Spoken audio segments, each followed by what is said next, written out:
Viewers, इसी topic को English में देखने के लिए देखिए दृष्टि IAS इंग्लिश यूट्यूब चैनल।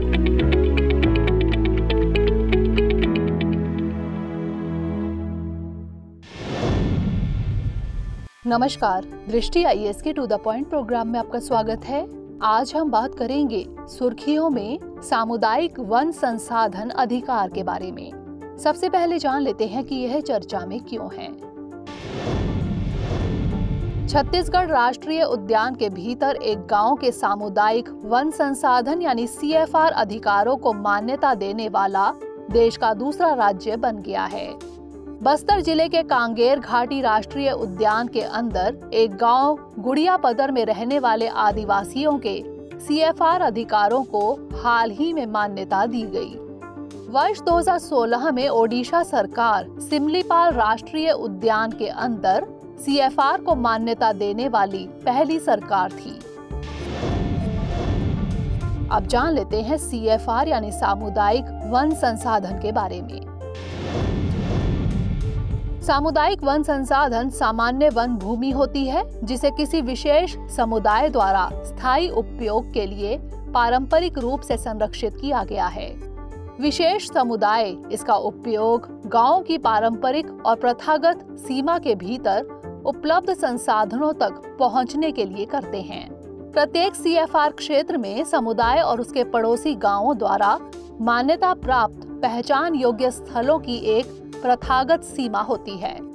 इसमें किसी भी श्रेणी के वन शामिल हो सकते हैं, जैसे राजस्व वन, वर्गीकृत और अवर्गीकृत वन, डीम्ड वन, आरक्षित वन, संरक्षित वन, अभयारण्य और राष्ट्रीय उद्यान आदि। अब समझ लेते हैं कि सामुदायिक वन संसाधन अधिकार क्या है। यह अधिकार अनुसूचित जनजाति और अन्य पारंपरिक वन निवासी वन अधिकारों की मान्यता अधिनियम की धारा 3(1)I के तहत सूचीबद्ध है। यह सामुदायिक वन संसाधन को संरक्षित, पुनर्जीवित या प्रबंधित करने के अधिकार की मान्यता प्रदान करते हैं। सामुदायिक वन संसाधन यानी CFR अधिकार समुदाय को वनों के उपयोग के लिए स्वयं और दूसरों के लिए नियम बनाने की अनुमति देते हैं। अंत में नजर डाल लेते हैं इसके महत्व पर। इसका उद्देश्य वन आश्रित समुदायों के साथ हुए ऐतिहासिक अन्याय की भरपाई करना है। यह समुदाय के वन संसाधनों के उपयोग, प्रबंधन और संरक्षण के अधिकार को मान्यता देता है। यह वनों की स्थिरता और जैव विविधता के संरक्षण में वनवासियों की अभिन्न भूमिका को भी रेखांकित करता है। राष्ट्रीय उद्यानों, अभयारण्यों और बाघ अभयारण्यों जैसे संरक्षित वनों के अंदर इसका अधिक महत्व है, क्योंकि पारंपरिक निवासी अपने पारंपरिक ज्ञान का उपयोग करके संरक्षित वनों के प्रबंधन का हिस्सा बन जाते हैं।